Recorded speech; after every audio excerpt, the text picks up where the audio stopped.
Okay, this is a quick video to document this Skies Vibrant accusing me of using vile communication um, on this video, James White Fraud, where Keith Truth insinuates that James White is not a PhD, as if that would even matter. I mean, how many doctors are on TBN spouting lies that we know are lies, and yet they get away with it over and over and over again. So Skies Vibrant, in the course of our interaction, Skies Vibrant has accused me of being uneducated. I don't know how you could be 50 years old and be uneducated. I don't know, maybe that's something they teach them in their education.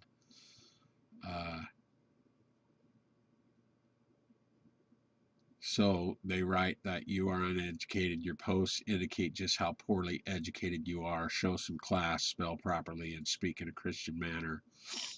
Okay. So I said, no, I am not ashamed. You do not intimidate me. I was correcting my spelling, and I made a little joke with my spelling there. I have received an excellent ninth grade education from Bethel School District. Funny about that education from Bethel, I had to find out through the study of our Father's Word to discover that Bethel means house of God. I wonder why the school didn't teach me that. Weird, huh? Maybe I should have went to college to learn that, huh? And of course, I'm utilizing my skills of sarcasm pretty well, as a matter of fact, I do believe. And then, of course, I said maybe no one at school or anyone in the district knew that Bethel means house of God. I wonder why God taught me that. Maybe you can tell me the answer to that, because you know you are smart and your husband's an internet lawyer. So this person said their husband was an internet lawyer, and they were going to sue Keith Truth and Queenie for slander. That's what the insinuation was.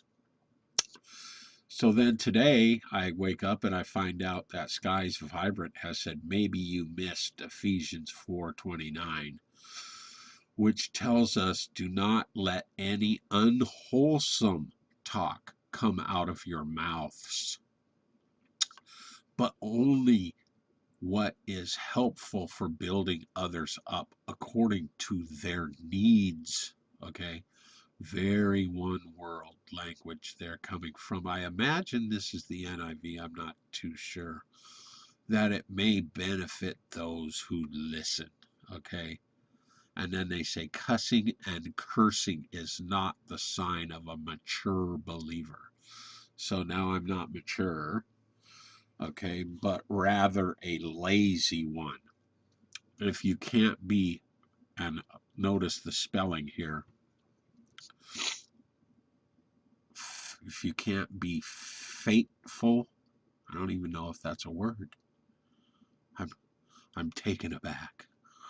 On the small things, you cannot be. Oh, they're trying to spell faithful, but they just accused me of spelling errors that I was correcting. Faithful, or even accurate on the big things. I will pray for you, this person says. So then I go on to say, no, didn't miss it at all. So now you're doing to me what you accused me of doing. How fitting. Of course, this is obvious. See, with all the political correctness you have received from your higher education, you have been programmed to accept lies as long as those lies are told with socially accepted language. It's okay, and just a matter of diverse opinions. Now, I wonder how I learned that, which again, we are talking about lies. Okay, an example of corrupt communication would be, let's say, man-made global warming. Get it? Okay. So then I use a demonstration from our Father's Word. Let's see what God has said, okay? Is this language considered vile to you? I guess I should have put a question mark there. Oh, I'm guilty. Oh, guilty as charged. Mind you, it is the thought being demonstrated here. It could have a varied amount of modern day urban adjectives considered by most to be unacceptable language, yet here it is in our Father's wonder-filled word. Thus she committed her whoredoms with them, with all them that were the chosen men of Assyria, and with all on whom she doted, with all their idols she defiled herself. Now, some of us are well aware that that's speaking about Mystery Babylon. I don't know whether this poster is or not. I don't even really care, okay? I don't normally get into these types of discussions, but for whatever reason I felt led to. I did in this case. So now I wanted to point out that the 429, let no corrupt communication proceed out of your mouth, but that which is good to use of edifying, that it may minister grace unto the hearers. Okay? Now, I'm going to tell you right now that let no corrupt communication means don't let no lies out of your mouth. Lies that are in opposition to our Father's word, such as a pre-tribulation rapture. That would be a lie. Speaking in tongues before you're delivered up to the synagogue of Satan during the tribulation. Satan's tribulation. That would be a lie. If you're speaking tongues before you're delivered up to the synagogue, that would be a lie. It would be a corrupt communication. Being born again, that would be a lie. Trying to tell somebody they need to be born again, when we know born again is from above, through the water of the woman. That's what God is talking about. We know that that is a corrupt communication, okay? To be born again is a corrupt communication. It is a lie, okay? So how would it edify anybody that it may minister grace? Guess what? It's not going to, okay? What I'm doing is ministering grace right now in telling you that those things are lies. There is no grace if you end up worshiping Satan, believing he is Jesus Christ. There's no grace involved. But obviously this person doesn't understand any of that. Okay? So how dare them come and attack me in the manner that they have. I have all the proof on all my videos for those who may be interested in what I'm saying. It is all documented on my various 3 different channels so far. I have numerous different videos all documenting what I'm saying with the Word of God. Okay, in-depth studies. Okay, so let all bitterness and wrath and anger and clamor and evil speaking be put away from you with all malice. Now, this is what this person is doing to me for bringing forth truth. They're accusing me of being bitter and vile, when in fact that's what they are doing. Their anger is obvious, their clamor and their evil speaking, telling me I'm uneducated, telling me that I'm using vile language, when the language that we're talking about, even if I was cussing, that's not what 429 is even speaking about. I would rather have a person cuss the truth to me then these liars try to soothsay me with their niceties and their PC language, their politically correct language that they've been indoctrinated to believe in their schools. And like I already said and showed, um, that I said, I said right here, see, with all the political correctness you have received from your higher education, you have been programmed to accept lies as long as those lies are told with socially accepted language. It's okay. And just a matter of diverse opinions, right? I mean, which again, we are talking about lies. An example of communication would be, let's say, of corrupt communication would be, let's say, man-made global warming. Okay. So now, why did I use man-made global warming as an example there? Not that I didn't have numerous biblical examples I could use, but I wanted to use that one because it's one that people have been indoctrinated into from the world. Okay.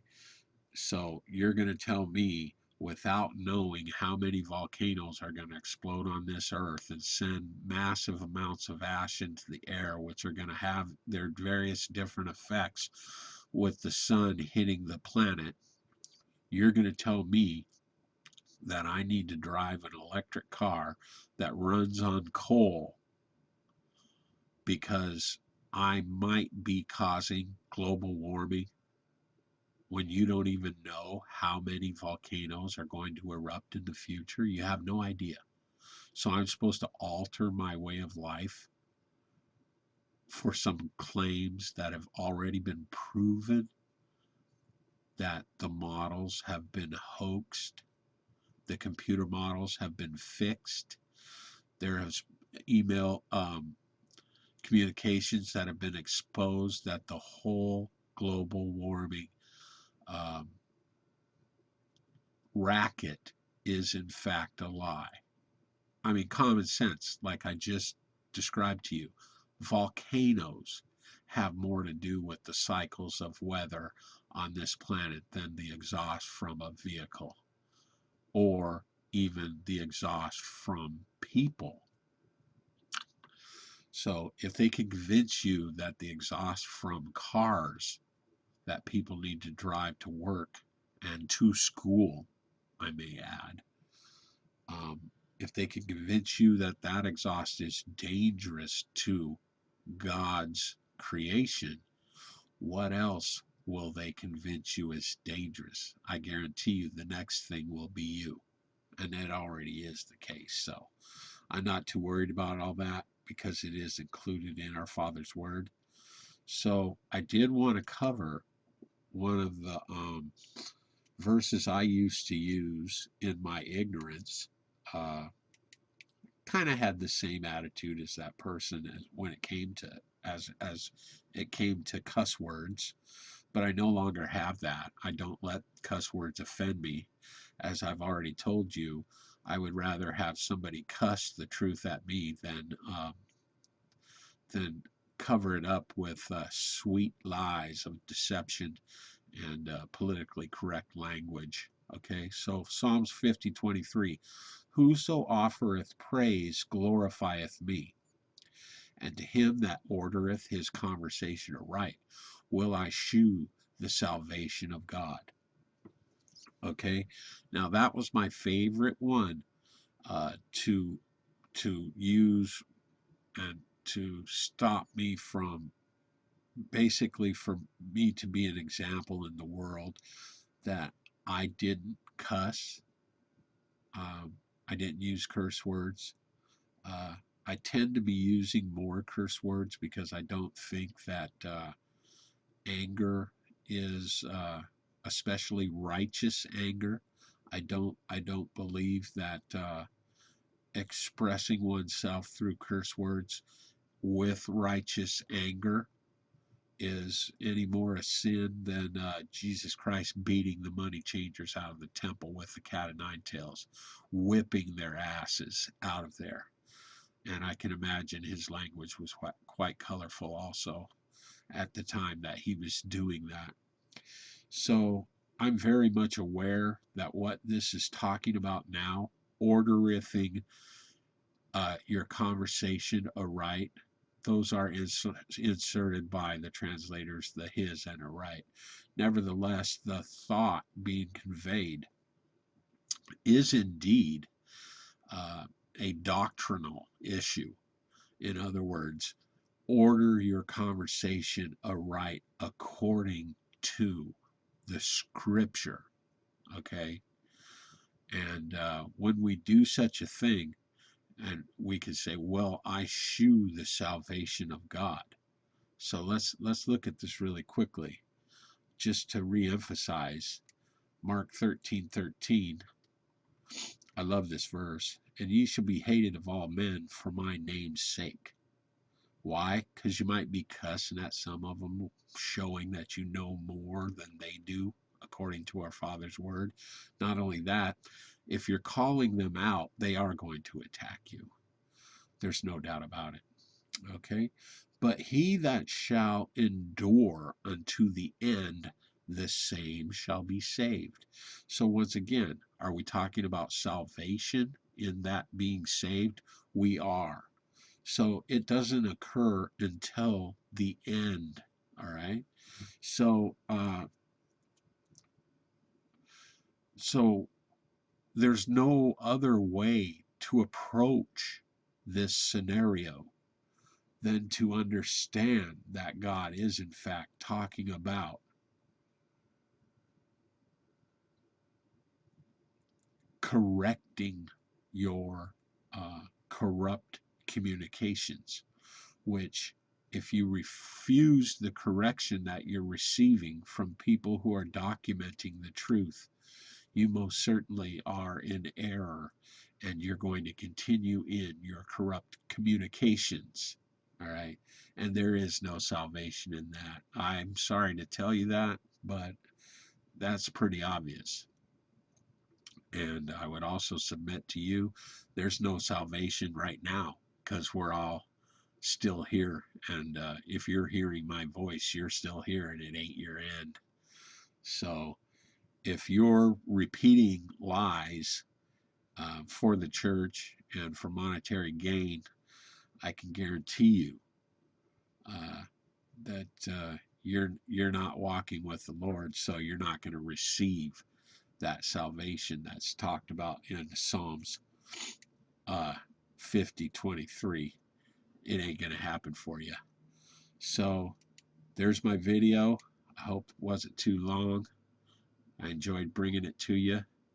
God bless, and let's keep moving forward. And we'll see you later.